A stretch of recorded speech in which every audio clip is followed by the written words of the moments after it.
Subscribe कीजिए success for all student channel को। Latest video notification के लिए बेल आइकन को भी जरूर दबाएं। नमस्कार दोस्तों, success for all student channel पर आप सभी का बहुत बहुत स्वागत है।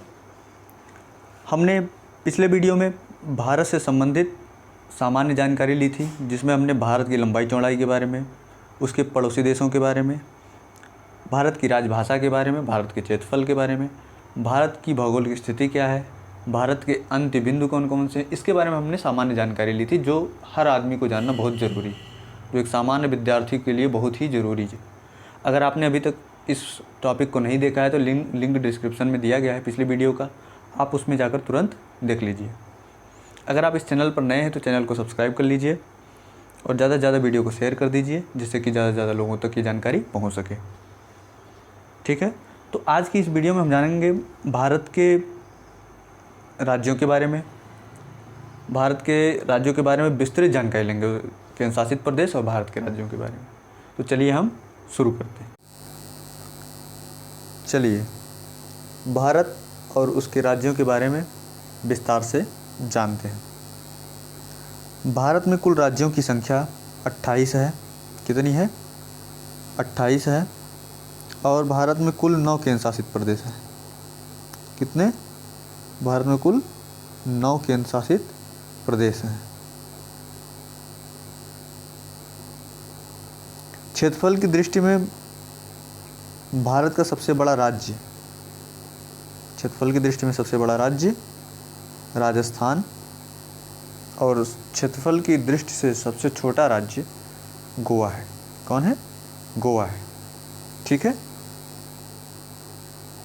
जनसंख्या की दृष्टि से अगर देखें तो सबसे बड़ा राज्य उत्तर प्रदेश है, और जनसंख्या की दृष्टि से सबसे छोटा राज्य देखें अगर तो सिक्किम है। क्या है? सबसे कम जनसंख्या वाला राज्य सिक्किम है। सर्वाधिक राज्यों से सीमा रखने वाला राज्य अगर हम उसकी बात करें तो वो उत्तर प्रदेश है। उत्तर प्रदेश सबसे ज़्यादा राज्यों से सीमा साझा करता है और दूसरे राज्यों की तुलना में। ठीक है। आइए देखते हैं भारत का तटीय सीमा वाला राज्य। तो भारत का तटीय सीमा वाला सबसे बड़ा राज्य गुजरात है। कौन है? गुजरात है। इसकी तटीय सीमा की जो लंबाई है 1214 किलोमीटर है। और अगर बात करें तो सबसे छोटे तटीय सीमा वाले राज्य की तो गोवा है। इसकी तटीय सीमा की जो लंबाई है वो 101 किलोमीटर है। ठीक है। चलिए जान लेते हैं भारत में कुल मुख्यमंत्रियों की संख्या कितनी है। तो भारत में कुल मुख्यमंत्रियों की संख्या 30 है, जबकि 28 राज्य ही हैं। भारत में 9 केंद्र शासित प्रदेश हैं, तो जिसमें से 28 राज्यों के मुख्यमंत्री आ जाते हैं और 2 राज्य जिसमें कि केंद्र शासित प्रदेश आ जाते हैं, दिल्ली और पांडिचेरी। इन दोनों राज्यों में विधानसभा होने की वजह से यहाँ पर भी मुख्यमंत्री होते हैं। इन दोनों के मुख्यमंत्री मिलाकर 30 हो जाते हैं कुल। ठीक है। अगर बात करें कि किन किन राज्यों में विधानसभा है, तो 3 राज्यों में विधानसभा, दिल्ली, पांडिचेरी, और धारा 370 हटने के बाद से जम्मू और कश्मीर में भी उसकी अलग विधानसभा की बात कही गई है। ठीक है। चलिए अगर हम देखें तो पूर्वोत्तर भारत में 7 राज्य, जिन्हें हम क्या कहते हैं, 7 सिस्टर्स के नाम से जानते हैं, वो कौन कौन से हैं? असम है पहला, दूसरा है अरुणाचल प्रदेश, तीसरा नागालैंड, चौथा मेघालय, 5वां मणिपुर, 6वां मिजोरम, 7वां त्रिपुरा। ये 7 राज्य जो हैं भारत से, अगर अब आप देखेंगे असम के पास तो पतली सी एक रेखा के जरिए जुड़े हुए हैं। अगर भारत के नक्शे में देखेंगे तो ये पतली सी रेखा के जरिए पूरब तक फैले हुए हैं। ये विशाल राज्य हैं जो भारत से बहुत पतली सी सीमा के साथ जुड़े हुए हैं, और ये एक साथ में है, इसीलिए इनको क्या कहा जाता है? 7 सिस्टर्स के नाम से जाना जाता है। भारत के 9 राज्य और 4 केंद्र शासित प्रदेश समुद्री तट से लगे हुए हैं। कितने? भारत के 9 राज्य और 4 केंद्र शासित प्रदेश, वो कौन कौन से हैं? चलिए जान लेते हैं।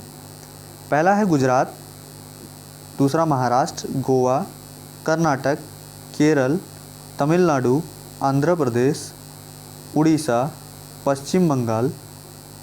ये हमारे राज्य हो गए 9। और अगर हम बात करें केंद्र शासित प्रदेशों की, तो उसमें आ जाता है हमारा लक्षद्वीप, अंडमान निकोबार, दमन दीव, पांडिचेरी। तो अगर हम नक्शे में देखें इसे, अगर समुद्र तट से लगे हुए राज्यों को हम भारत के मानचित्र में देखें तो हम देखते हैं कि देखिए यहाँ से गुजरात, फिर महाराष्ट्र, ठीक है, फिर आगे अगर हम देखें तो यहाँ पर हमारा गुजरात, महाराष्ट्र, कर्नाटक आ जाता है आपका, यहाँ पे तमिलनाडु, यहाँ केरल आ गया, तमिलनाडु, आंध्र प्रदेश, उड़ीसा, पश्चिम बंगाल। ये हमारे राज्य कहाँ के हैं? तटीय राज्य हैं। यहाँ पे एक गोवा भी है, ठीक है। तो ये हमारे तटीय राज्य हैं जो समुद्र तटीय सीमा रखते हैं। इसके अलावा जो ये राज्य हैं, स्वतंत्र राज्य हैं, इसके अतिरिक्त जो केंद्र शासित प्रदेश हैं उसमें कौन कौन से समुद्र तट रखते हैं? वो है पहला हमारा दादरा, दमन दीव, यहाँ पे देखिए दमन दीव, उसके बाद दादरा और नगर हवेली, ठीक है, दादरा नगर हवेली, और उसके बाद यहाँ पर आप देख रहे होंगे लक्षद्वीप, देखिए यहाँ पे ये लक्षद्वीप है, और चौथा है हमारा अंडमान निकोबार, ये देखिए अंडमान निकोबार। तो ये हमारे समुद्र तट रखने वाले राज्य हो गए, ठीक है। चलिए देखते हैं, हिमालय को छूने वाले 11 राज्य हैं। कितने? हिमालय को जो राज्य छूते हैं, टच करते हैं, वो कौन कितने राज्य हैं? 11 राज्य हैं कुल, और 2 केंद्र शासित प्रदेश भी उसी में हैं। चलिए जान लेते हैं 11 राज्य कौन से हैं। पहला है हमारा अगर आप देखेंगे तो पहला राज्य है हिमाचल प्रदेश, उत्तराखंड, सिक्किम, अरुणाचल प्रदेश, नागालैंड, मणिपुर, मिजोरम, त्रिपुरा, मेघालय, असम, पश्चिम बंगाल। ये सब राज्य क्या हैं? सब हिमालय को छूते हैं। ये सारे राज्य हिमालय को छूते हैं।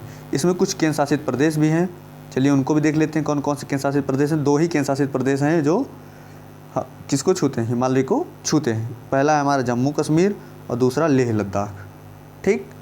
तो ये हिमालय को छूने वाले राज्य और केंद्र शासित राज्य हो गए। चलिए देखते हैं कि केंद्र शासित, ये तो हमारे केंद्र शासित राज्य हो गए। चलिए देखते हैं अगला टॉपिक, कर्क रेखा भारत के किन राज्यों से होकर के गुजरती है। तो अगर हम देखें तो कर्क रेखा भारत के 8 राज्यों से होकर के गुजरती है। कौन कौन से हैं राज्य वो? पहला गुजरात, राजस्थान, मध्य प्रदेश, छत्तीसगढ़, झारखंड, पश्चिम बंगाल, त्रिपुरा, मिजोरम। आइए मानचित्र में देखते हैं इनको। देखिए पहला राज्य है गुजरात, दूसरा राजस्थान, ये देखिए हमारी कर्क रेखा है पतली सी, ठीक है, और ये देखिए मध्य प्रदेश से गुजरती है ये। फिर यहाँ से चौथा राज्य है झारखंड हो जाता है, झारखंड में प्रवेश करने छत्तीसगढ़, उसके बाद 5वें नंबर पे झारखंड में प्रवेश करती है, फिर 6ठे नंबर पे ये पश्चिम बंगाल में प्रवेश करती है, फिर जाके यहाँ पर अगर आप देखेंगे छोटा सा बिंदु है, ये त्रिपुरा में प्रवेश करती है, और फिर आगे आके आप देखेंगे तो यहाँ पर ये किसको? मिजोरम के टच करती है। तो ये 8 राज्य हो गए जहाँ से हमारी कर्क रेखा गुजरती है, ठीक है। चलिए आगे देखते हैं, भारत के नगरीकृत राज्य, भारत के नगरीकृत राज्य। तो सर्वाधिक नगरीकृत राज्य कौन सा है भारत का? गोवा है। कौन सा है? ध्यान दीजिएगा, बहुत पूछा जाता है प्रश्न। ये सर्वाधिक नगरीकृत राज्य गोवा है। सबसे कम नगरीकृत राज्य, सबसे कम नगरीकृत जो राज्य है वो कौन सा है? हिमाचल प्रदेश है। कौन सा? हिमाचल प्रदेश है, ठीक है। अगर हम भारत में वनों की बात करें तो सबसे ज़्यादा वनों वाला राज्य मध्य प्रदेश है। कौन? मध्य प्रदेश। और सबसे कम वनों वाला राज्य जो है वो हरियाणा है। कौन सा? हरियाणा। याद रखिएगा, बहुत पूछा जाता है क्वेश्चन, ठीक है। चलिए देखते हैं हम आगे। भारत के मासिन राम में सबसे ज़्यादा वर्षा होती है। ये मेघालय में पड़ता है। कहाँ पड़ता है? मेघालय में पड़ता है, जहाँ पे गारो, खासी, जयंतिया पहाड़ियाँ पाई जाती हैं, वहाँ पर ये पड़ता है बंगाल की खाड़ी के जस्ट ऊपर। तो यहाँ पर सबसे ज़्यादा वर्षा होती है। और सबसे कम वर्षा वाली अगर भारत में स्थान है कोई तो वो है लेह लद्दाख। कहाँ पर ये केंद्र शासित प्रदेश में लद्दाख में पड़ता है, लेह है, ठीक है। सबसे कम वर्षा यहीं पर होती है। और अगर हम बात करें तो भारत के सबसे प्राचीन पर्वत श्रृंखला के बारे में, तो सबसे प्राचीन पर्वत श्रृंखला है अरावली पर्वत श्रृंखला। कौन सी? अरावली पर्वत श्रृंखला। बहुत इंपॉर्टेंट, बहुत पूछा जाता है। सबसे प्राचीन पर्वत श्रृंखला कौन सी है? अरावली पर्वत श्रृंखला है, ठीक है। कौन सी? अरावली पर्वत श्रृंखला। और अगर हम देखें तो सबसे नवीनीकृत जो हमारी जानकारी में है वो पर्वत श्रृंखला कौन सी है? अभी तक हमारी जानकारी में जो पर्वत श्रृंखला सबसे नवीनीकृत है वो हिमालय पर्वत। कौन सा है? हिमालय पर्वत, ठीक है। तो लगभग हमने यहाँ पर इस वीडियो में भारत से संबंधित सभी रोचक तथ्यों को, सभी महत्वपूर्ण जानकारियों को जान लिया है, जो एक सामान्य नागरिक के लिए जानना बहुत ज़रूरी है। और परीक्षाओं की दृष्टि से तो ये बहुत ही महत्वपूर्ण होने वाला है। इसलिए अगर कोई टॉपिक आपको लग रहा है छूटा है और अगर उसे हमें कवर करना चाहिए तो आप कमेंट में हमें ज़रूर बताइए, हम अगले वीडियो उसी पर बनाएंगे। और हमारे साथ अंत तक बने रहने के लिए इस वीडियो में आप सभी का बहुत बहुत धन्यवाद। जय हिंद दोस्तों।